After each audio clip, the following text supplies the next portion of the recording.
And then you have basically a free spool, and it's really loud. And it's kind of a soft rod. It's a glass rod, so it bends all the way down. I mean, it's a super flexy rod, but I like that.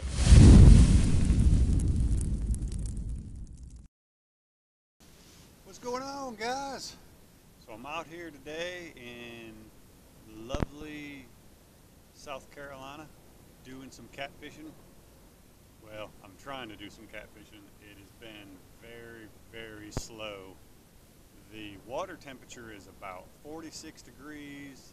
It's been overcast all day, which you would think would make it better fishing being overcast, but I haven't even got a bite.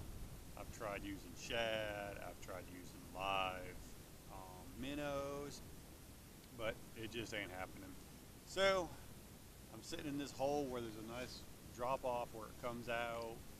It's like 10 foot and it drops down to 13 foot. This river that I'm fishing really doesn't have a whole lot of variances, so it really makes it hard to find the catfish out here. There's a couple brush piles on the side where I'm fishing, so I'm hoping that'll help, maybe hide them, and they'll be in here and they'll maybe smell my bait and go out and get it. But anyway, let's talk about what I use for catfishing. I have two rods that I like to use, and the reason I like to use two different rod and reel combos is because of the different techniques that I like to fish with it. The first one is the KastKing Sharky bait runner. Now what makes this reel a bait runner is it has this lever on the back right here, which is really nice because when you're fishing in a kayak, for one, you don't want to have no drag on here. So big catfish hit it, pull it down, you're running a 50-pound braid or 100-pound braid, and you got it off the side of your boat, that's going to make the boat unstable and it could dump you right out. So anyway, that's why I like having the bait runner on this Sharky, because you just flip this little lever up, and then you have basically a free spool.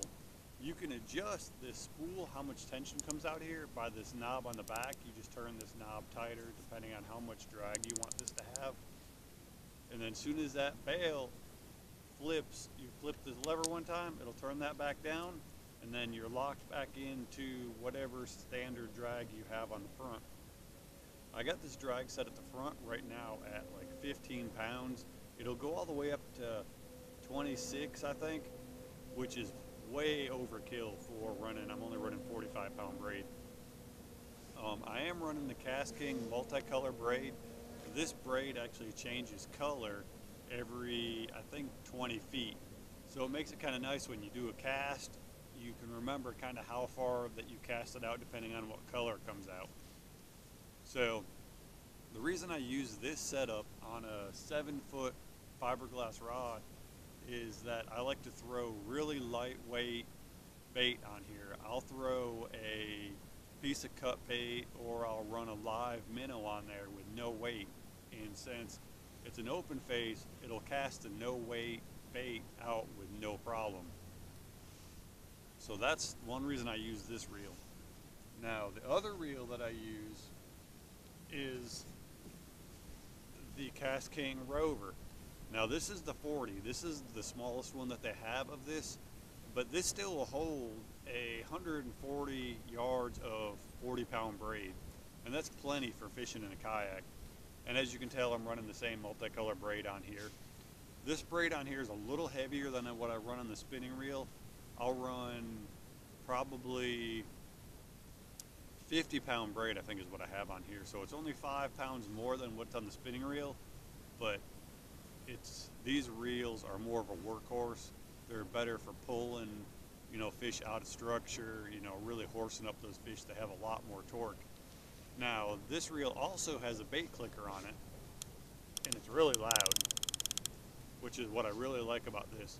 Now, it's the same purpose, you're in a kayak, you're going to want that bait clicker on there so that fish don't pull you out. But this is probably my other favorite reel.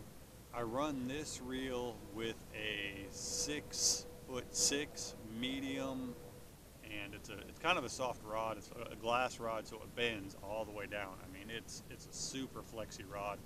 But I like those in a kayak for the simple fact when those fish go under the boat, it makes it a lot easier on you, not having to worry about tipping you out. But those are just some of the setups that I like to use for catfishing.